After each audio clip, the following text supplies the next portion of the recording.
Hello. नमस्ते। आज हम जानेंगे कि डेवलपमेंटल डिसेबिलिटीज वाले बच्चों को थेरेपीज कैसी दी जाती है और कौन कौन सी थेरेपीज होती है। ये स्लाइड्स में आपको जो दिखेगा वो इंग्लिश में भी है और हिंदी में भी है, ताकि आप बहुत आसानी से ये समझ सके कि ये जो बड़े बड़े शब्द होते हैं इनको हिंदी में कैसे कहा जाता है, और ये आपको आसान भी हो जाएगा थोड़ा समझने की। तो डेवलपमेंटल डिसेबिलिटीज क्या होती है? डेवलपमेंटल डिसेबिलिटीज होती है जो हमें जन्म के साथ आती है। पैदा होने के साथ जब हमें कोई प्रॉब्लम्स होती है, जब हम हमारा वजन कम हो जाता है, हम जब कुछ समय से ज्यादा वक्त लेते हैं और हमें एनआईसीयू में एडमिट किया जाता है या एसएनसीयू में एडमिट किया जाता है। हमें सांस लेने की तकलीफ होती है, हमारा वजन कुछ बहुत ज्यादा हो या बहुत कम हो, कभी हमें जॉन्डिस या पीलिया हो, हमें कांच में रखने वाली अगर समस्या आ जाती है, तो अलग अलग चीजों से हमें डेवलपमेंटल डिसेबिलिटीज होती है। इन सब चीजों से कभी कभी हमारे मस्तिष्क को क्षति पहुंच जाती है, कभी कभी हमें झटके भी आते हैं, कभी कभी हमारा ग्लूकोज लेवल बहुत ज्यादा कम हो जाता है, उसकी वजह से भी डेवलपमेंटल डिसेबिलिटीज। तो डेवलपमेंटल डिसेबिलिटीज ये बहुत प्रकार की होती है, जैसे कि cerebral palsy, down syndrome, autism spectrum disorder, neuro developmental disorders. तो ये सारी चीजें हम डेवलपमेंटल डिसेबिलिटीज में गिनते हैं। तो जैसे कि आप स्क्रीन में देख रहे हैं, तो डेवलपमेंटल डिसेबिलिटीज ये आपके फिजिकल, कॉग्निटिव, फिजिकल यानी शारीरिक, कॉग्निशन यानी बौद्धिक, कम्युनिकेशन जो भाषा है, सोशल जो सामाजिक व्यवहार हम करते हैं, और इमोशनल यानी जो भावनात्मक विकास होता है, इन सभी पर परिणाम करती है, इन सभी को प्रभावित करती है। तो अब जब भी कोई डेवलपमेंटल डिसेबिलिटीज होती है तो हमें पता है कि वो क्षति पहुंचाती है हमारे मस्तिष्क। तो जब जब मस्तिष्क में हमारी क्षति पहुंचती है, तो वो भाग जो मस्तिष्क का हमारे लिए काम करता है, हमारे शरीर के लिए काम करता है, उस हिस्से में क्षति पहुंचने के वजह से हमें इन चीजों में परिणाम दिखता है। जैसे कि अभी हमने बताया कि शारीरिक, बौद्धिक, सामाजिक, भावनात्मक, संचार, इन सब विकासों में परिणाम होता है, जो कि हमें जन्म से नहीं पता चलता है। जैसे जैसे बच्चा बड़ा होते जाता है, उस टाइम पे ये हमें पता चलता है, जब वो 1 साल का होता है, जब वो 2 साल का होता है, या कभी कभी जब वो स्कूल जाता है, उस समय हमें ये पता चलता है कि उसे इन चीजों पे प्रॉब्लम है। बट जरूरी नहीं है कि हर बच्चे की जो क्षमताएं है, विशेषताएं है, चुनौतियां है, वो एक समान। कभी कभी बच्चा, अगर उसे सेरेब्रल palsy है, एग्जाम्पल मस्तिष्क पक्षाघात हुआ है, तो जरूरी नहीं है कि उसे मानसिक भी परिणाम हो सकता है, यानी जरूरी नहीं है कि उसमें उसकी बौद्धिक क्षमता कम हो, है ना। सिर्फ शरीर में उसकी तकलीफ हो सकती है, चलने फिरने, बैठने, घूमने में तकलीफ हो सकती है, बट जरूरी नहीं है कि उसकी बौद्धिक क्षमता कम हो। या किसी किसी में बौद्धिक क्षमता बहुत कम होती है, लेकिन चलने फिरने में कोई दिक्कत नहीं होती है। और किसी किसी में वातावरण की अनुकूलता की वजह से सेंसरी डेवलपमेंट, यानी हमारी जो संचार है, हमारी जो सेंसेशंस है, इनमें संचार बराबर से नहीं होता है, और वो कम होने के वजह से भी कभी कभी हमारी मोटर डेवलपमेंट, चलना फिरना, ये भी प्रभावित होता है। तो हर बच्चा अलग क्षमताएं और चुनौतियां हमें दिखाता है, अलग अलग दौर में, अलग अलग उनके डेवलपमेंट के फेज में इन सब चीजों को अलग अलग तरीके से दिखाता है। बट हमारा काम है उसे पहचानना और उसे समझना। तो थेरेपीज की डेफिनेशंस यानी परिभाषा क्या होती है? तो थेरेपी जो भी है, जो भी थेरेपीज आप देते हैं वो हमेशा ही स्ट्रक्चर्ड होनी चाहिए, यानी हमेशा ही एक एक तरीके से बराबर उसे ऑर्गेनाइज्ड किया हुआ, ठीक है, वो पहले से ही प्री प्लान्ड हो। और वो जो भी थेरेपी हम दे रहे हैं वो गोल ओरिएंटेड हो, यानी उसमें हमें कोई लक्ष्य प्राप्त करना है, इस तरीके का होना चाहिए। ठीक है। तो थेरेपी जब भी प्लान्ड होती है, जैसे कि आज अगर किसी बच्चे का थेरेपी स्ट्रक्चर मैंने प्लान किया है, तो मैं पहले से ही उसका प्लान करके रखूंगी कि आज मैं इसकी ये अक्षमता है, तो ये एक्सरसाइजेस है, ये एक्टिविटीज है, इसके बाद ये एक्टिविटीज मैं लूंगी। और at the end of the therapy, यानी थेरेपी खत्म होने के बाद, मुझे जो मैंने लक्ष्य साधा साधा था कि ये अपना हाथ उठाकर वो बॉल को पकड़े और उसको एम करके एक पाई को गिराए, तो ये अगर वो मैंने हासिल कर लिया, जो मैंने जिस तरीके से आधारित किया था अपना सेशन को, अगर ये लक्ष्य को मैंने अपने प्राप्त किया लिया, तो मेरा गोल को मैंने प्राप्त कर लिया, गोल को मैंने साध्य कर लिया। ठीक है। तो ये उपचार प्रशिक्षित विशेषज्ञों द्वारा ही किया जाता है, ये कोई भी ट्रेन्ड प्रोफेशनल से ही किया जाता है। इसे बिना ट्रेन्ड प्रोफेशनल्स के अलावा नहीं करना चाहिए। जो जो भी ऑक्यूपेशनल थेरेपिस्ट है वो प्रॉपर डिग्री ओरिएंटेड होनी चाहिए, उनके पास डिग्री होनी चाहिए। स्पीच थेरेपिस्ट ये प्रॉपर स्पीच थेरेपिस्ट डिग्री वाले होने चाहिए। स्पेशल एजुकेटर्स जो है वो भी प्रॉपर उन्हें उनकी जो ट्रेनिंग है उनको वो मिला होना चाहिए। साइकोलॉजिस्ट की जो है वो बराबर प्रोफेशनल्स होने चाहिए। अज्ञात अनट्रेन्ड प्रोफेशनल से लेना हमारे बच्चों के लिए नुकसानदायक होता है, इसीलिए हमेशा थेरेपीज ट्रेन्ड प्रोफेशनल से दी जानी चाहिए।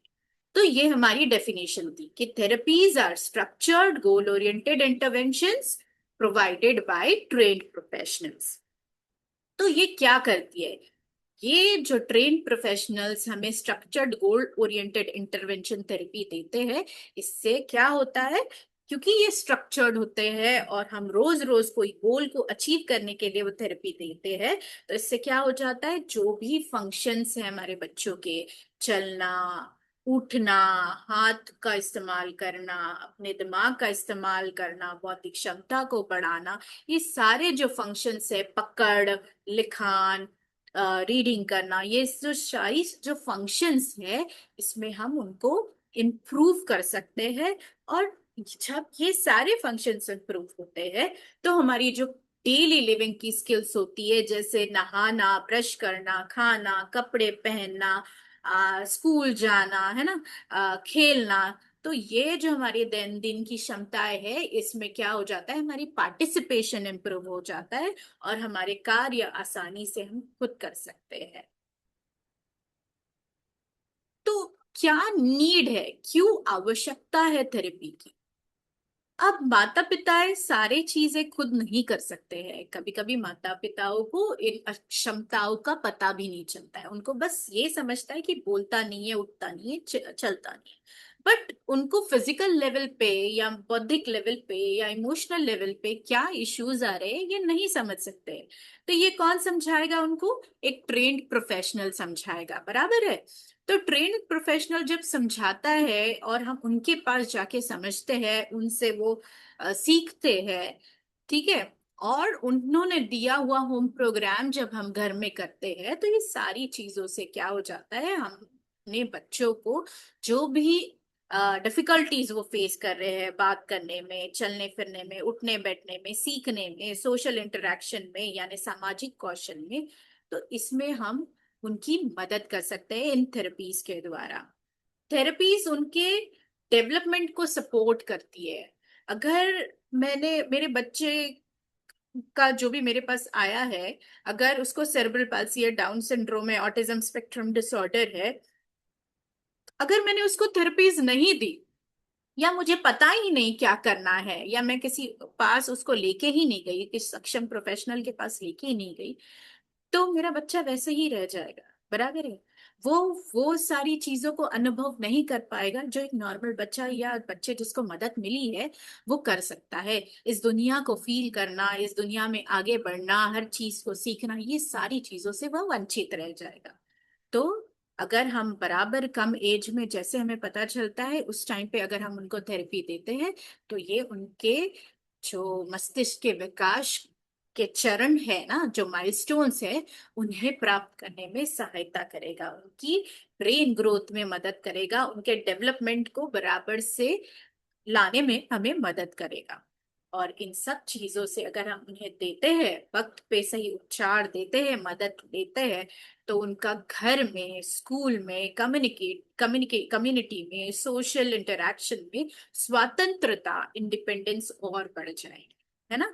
तो थेरेपीज की आवश्यकता बहुत है, और सही वक्त पे पहचान करके, आइडेंटिफाई करके उसे सही थेरेपीज सही उम्र में मिले, तो उसे बहुत फायदा होता है इससे। तो प्रारंभिक हस्तक्षेप का महत्व क्या है, यानी अर्ली इंटरवेंशन का इंपॉर्टेंस क्या है।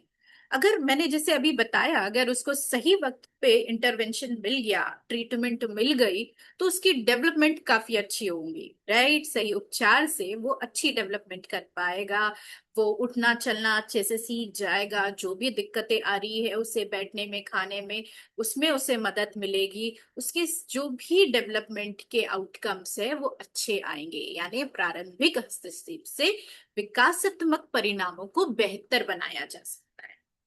और जो पहले 5 साल हम सुनते हैं जो बहुत महत्वपूर्ण होते हैं ब्रेन डेवलपमेंट के, अगर उसमें उनको वो थेरेपीज मिल जाती है, वो हस्तक्षेप मिल जाता है, तो ब्रेन डेवलपमेंट भी काफी अच्छा होता है। क्योंकि न्यूरोप्लास्टिसिटी जो टर्म है उसे कहा जाता है कि जितना अच्छा एनवायरनमेंट हम देते हैं बच्चों को, उतना अच्छा वो सीख पाते हैं। तो कम उम्र में मस्तिष्क की अनुकूलता, क्षमता ये अधिक होती है। तो कम उम्र में हम जितना अच्छा उसे सिखा सके, उतनी अच्छी डेवलपमेंट हमारे बच्चों की हो सकती है। और जितने शुरुआती अवसर में उन्हें हम सहायता देंगे, उतना ही भविष्य में उनकी कठिनाइयों को हम कम करने में मदद कर सकते हैं, और उन्हें हम उनका जीवन आसान बनाने में मदद कर सकते हैं। तो अभी उपचार के प्रकार क्या है। उपचार के प्रकार, ऑक्यूपेशनल थेरेपी है। तो ऑक्यूपेशनल थेरेपी यानी व्यवसाय उपचार थेरेपी, और ये में दैनंदिन गतिविधियां, संवेदी प्रोसेसिंग, और fine motor skills, gross motor skills, balance, है ना, डेवलपमेंट, कॉग्निशन, बौद्धिक क्षमता, ठीक है, ये सब चीजों में मदद करती है। फिर फिजियोथेरेपी है जो हमारे चलने फिरने के मूवमेंट्स को इजी बनाता है, हमारा पोस्चर, हमारी मांसपेशियों की मजबूती बनाता है, हमारे स्ट्रेंथ को इम्प्रूव करता है, हमारे बैलेंस को इम्प्रूव करता है। और स्पीच थेरेपिस्ट ये हमें बोलने में, बोलने की परिभाषा को समझने में, खाने में, चबाने में, निगलने में, ठीक है, ये सारी चीजों में हमें मदद करता है। फिर स्पेशल एजुकेशन ये हमें विशेष तौर पे शिक्षा ग्रहण करने में मदद करता है। जो एकेडमिक स्किल्स होती है उन्हें हमें एक आसान तरीके से सीखने में मदद करता है। और बिहेवियर थेरेपिस्ट जो है वो हमें बिहेवियर को, हमें कैसे कंट्रोल किया जाता है, बिहेवियर को सही ढंग से कैसे लाया जा सकता है, लर्निंग में कैसे इंपॉर्टेंस हमें दे सकता है, लर्निंग हमारी कितनी इजी कर सकता है, इन सब चीजों में मदद करता है। तो ये टीम जो है हमें अलग अलग थेरेपीज प्रोवाइड करती है और हमें एक ग्रुप देती है जिससे हमें सहायता मिलती है। अब इन सब चीजों में पेरेंट्स का रोल क्या है, केयर गिवर का रोल क्या है, जो हमारी देखभाल करता है उनकी भूमिका क्या है। तो जैसे मैंने बताया कि अगर सही ढंग से जो भी थेरेपीज वो वक्त पे ले रहे हैं, और होम प्रोग्राम, घरेलू कार्यक्रम में कंसिस्टेंट है, नियमित पालन कर रहे हैं, तो काफी वो अच्छा अपनी भूमिका को निभा सकते हैं। वो टीचर्स के साथ, थेरेपिस्ट के साथ हमेशा बात करते हैं, हमेशा पूछते हैं, हमेशा डिस्कशन करते हैं, और छोटी छोटी सी जो अचीवमेंट्स होती है, उपलब्धियां होती है हमारे बच्चों में, उनको वो उत्सव की तरह मनाते हैं वो, क्योंकि जब बच्चा छोटी छोटी चीजें सीखता है तो वो दिन दिन भर की छोटी छोटी चीजें बड़ी चीजें बन जाती है साल के अंत तक। तो अगर पेरेंट और देखभाल करने वाला इन सब चीजों का नियमित पालन करता है तो बच्चे की डेवलपमेंट बहुत आसानी से हम बहुत अच्छी तरीके से प्राप्त कर सकते हैं। मुख्य संदेश आप लोगों के लिए कि थेरेपी ये बच्चे को बदलना नहीं है। ठीक है, उपचार से हम बच्चे को बदलते नहीं है। ये हम प्रत्येक बच्चों की क्षमता को जानकर उसे उसकी पूरी क्षमता तक पहुंचाने में मदद करते हैं। ठीक है, तो प्रारंभिक सहायता, निरंतरता और टीम वर्क अगर हम अच्छे से करते हैं तो हम जरूर इस बच्चे के जीवन में बदलाव ला सकते हैं। तो ये हमारा टॉपिक था, थेरेपीज, डेफिनेशन, नीड और उपचार के तरीके। अगर आपको कोई भी सवाल हो तो आप मुझे जरूर पूछ सकते हैं। धन्यवाद।